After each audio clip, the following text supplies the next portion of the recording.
Legendary footsteps, Winston Churchill, wartime leader and orator of World War II. As the sun began to set behind the war-torn landscape of London, a heavy silence engulfed the city. The air was thick with the acrid scent of smoke, remnants of the night's aerial bombardments hanging low like a dark mist. Buildings lay shattered, their once proud facades crumbling under the weight of destruction.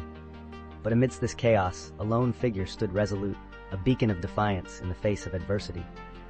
Winston Churchill, the Prime Minister, clad in his dark suit, puffed his cigar, the smoke curling upwards, mingling with the fog of uncertainty that enveloped the nation. The cold wind whispered through the ruins, carrying the distant sounds of sirens echoing in the background, a ghostly reminder of the perils that lurked just beyond the horizon. Churchill's heart raced, not from fear, but from an overwhelming sense of duty. He gathered his thoughts, his breath visible in the crisp evening air, and prepared to address the nation he loved fiercely.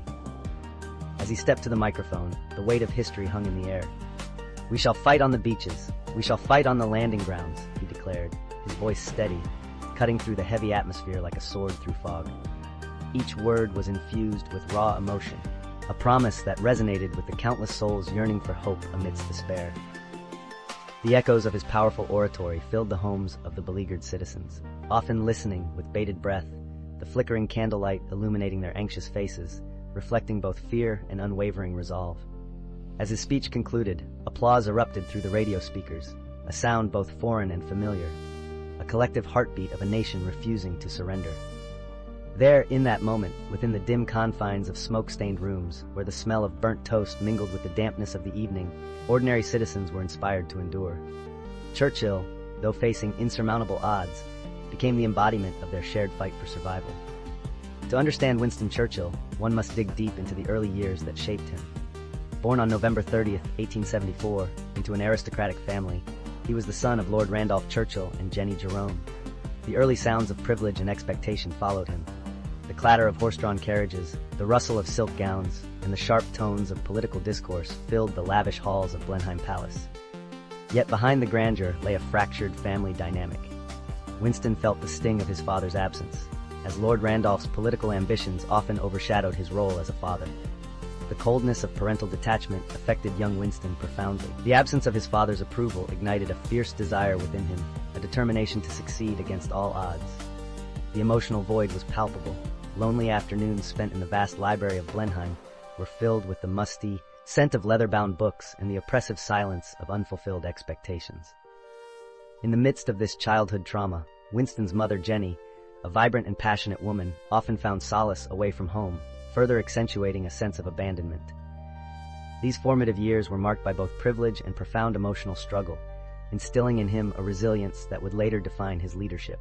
Churchill learned early that the path to greatness was fraught with obstacles, shaping his tenacious spirit that would eventually guide a nation. Churchill's early political career was riddled with challenges and failures that could have easily deterred a lesser man. After serving in the military and briefly working as a war correspondent, he entered Parliament in 1900.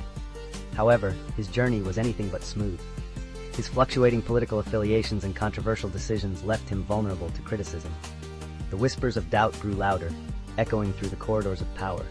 One pivotal moment came in 1915 during World War I, when he was appointed First Lord of the Admiralty. Churchill passionately advocated for the Gallipoli campaign, a strategy aimed at securing a sea route to Russia. His vision was met with resistance, yet he pressed forward, convinced of its potential. As the campaign unfolded, it spiraled into a catastrophic failure, resulting in countless casualties and drawing ire from both the public and his political peers. The smell of gunpowder mixed with the metallic stench of blood lingered in the air, each day bringing news of loss and despair. In the aftermath, Churchill faced brutal criticism, culminating in a dramatic political downfall. The personal toll was immense. He felt as if he was standing on the precipice, the weight of shame pressing down on him. "I had had a great deal of trouble and anxiety, and I wondered if I was meant to be a leader at all," he reflected in his memoirs, the bitterness of failure palpable in his words. Yet rather than surrender to despair, this moment of adversity only fueled his fire, igniting a resolve that would steer him back into leadership. The pivotal moment that would redefine Churchill's legacy came on May 10, 1940, as he assumed the role of Prime Minister amidst the encroaching threat of Nazi Germany. The atmosphere in the war cabinet was tense. The air was thick with fear, and the muffled sounds of distant bombers could be heard in the background. It was a time of uncertainty, the weight of the nation's fate resting heavily on his shoulders. Faced with the imminent threat of invasion, Churchill employed a strategy of defiance and resilience. One of his most genius tactics was the establishment of a robust civilian defense. He recognized that it wasn't just the military that would win the war, it was the spirit of the people. Courage is rightly esteemed the first of human qualities, because it is the quality that guarantees all others, he proclaimed in a war cabinet meeting, his voice rising above the uncertainty, igniting a flame of determination in his colleagues. Churchill initiated the Keep Calm and Carry On campaign, echoing through the nation's homes. He called on citizens to find strength in adversity, to occupy themselves with work, and to contribute to the war effort. The sound of factories humming to life filled the air, as men and women, once ordinary civilians, united under the banner of resilience. The scent of oil and metal mingled with the smoky air, as young and old alike worked in sync, churning out weapons and supplies. His speeches became weapons of their own, each carefully crafted phrase designed to rally the spirit of the British people. "We shall never surrender," he famously declared, solidifying his position as an indomitable leader whose resolve would lead the nation through its darkest hours. His ability to connect with the masses, to evoke emotion and inspire hope, transformed him into more than just a politician. He became a symbol of national survival. The Battle of Britain, which raged from July to October 1940, represented not only a pivotal confrontation in the war, but also a test of Churchill's leadership against a backdrop of relentless aerial bombardments. The atmosphere during this time was thick with tension. The sound of approaching aircraft filled the skies with a foreboding hum, the distant rumble of engines growing louder as they drew nearer. The stench of burnt fuel hung heavy in the air, clinging to the throat like a bitter memory. As the first waves of German bombers launched their assault, cities across the UK transformed into battlegrounds. The skies were painted with streaks of fire and smoke, the blaring sirens warning families to take cover underground. In the underground bunkers, the cold, damp concrete surrounded men and women shivering from the fear of the unknown. Yet, in the face of devastation, the spirit of resilience flourished. "Never in the field of human conflict was so much owed by so many to so few," Churchill said of the Royal Air Force pilots defending their homeland. Churchill's strategy relied not only on military might, but also on maintaining public morale. His nightly radio broadcasts became a lifeline, connecting him to the hearts of ordinary people. The rattle of the radio filled homes across the nation. Families would gather around, the warmth of their collective presence igniting a flicker of hope. "We will fight on the beaches. We will fight on the landing grounds," his voice echoed, reverberating against the walls, wrapping around the very essence of the nation, encouraging them to stand firm, to resist, to endure. As the battle raged on, the population rallied behind their leaders, refusing to bow to tyranny. Each day brought new challenges, yet the sense of unity among the citizens grew stronger. The sound of victory became a harmonious melody, as the resilience of the British spirit outmatched the brute force of the four Luftwaffe. It was a fierce struggle for survival, each moment heavy with the weight of uncertainty, yet astonishingly, the British people prevailed, marking a significant turning point in the war. Despite his remarkable leadership during World War II, Churchill faced considerable opposition both within his party and from the public as the war progressed. Critics often scrutinized his decisions, and the more prolonged the conflict became, the more divided the nation became regarding its leadership. The heat of the moment, once a unifying force, began to reveal fractures. The D-Day landings in June 1944 marked a significant Allied victory, yet whispers of dissent grew louder in the months that followed. The post-war period was fraught with challenges. The economy was in shambles, and rationing was still a reality for many families. The once heroic figure of Churchill faced the bitter taste of political betrayal.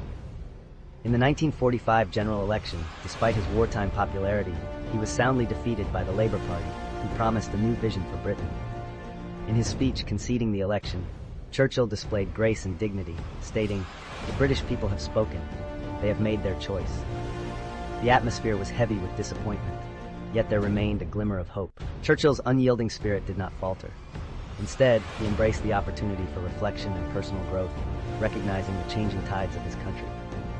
Winston Churchill's legacy transcends the boundaries of politics and war. His indomitable spirit, paired with his profound understanding of the human condition, continues to resonate through time. The texture of his life was marked by struggle, resilience, and an unwavering commitment to his beliefs. The smell of smoke, the sounds of war, and the stirring oratory that he wielded have become integral to the narrative of not only Britain, but also the world.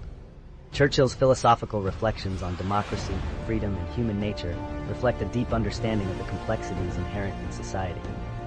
He recognized that the human spirit is often tested in times of adversity, revealing both the nobility and the failings of mankind. Success is not final, failure is not fatal. It is the courage to continue that counts, he famously stated. A reminder that victory is not solely defined by triumph, but by the tenacity to rise after each fall. As we reflect on Churchill's journey, we are reminded that true leadership lies in the ability to inspire hope amidst darkness, to harness the collective strength of a nation, and to confront the challenges ahead with unwavering resolve. The legacy of Winston Churchill serves as a timeless lesson in courage, reminding us that even in the bleakest of times, the power of the human spirit can prevail. In a world that often seems divided, his words still resonate. To each, there comes in their lifetime a special moment when they are figuratively tapped on the shoulder and offered the chance to do a very special thing, unique to them and fitted to their talents. What a tragedy if that moment finds them unprepared or unqualified for that which could.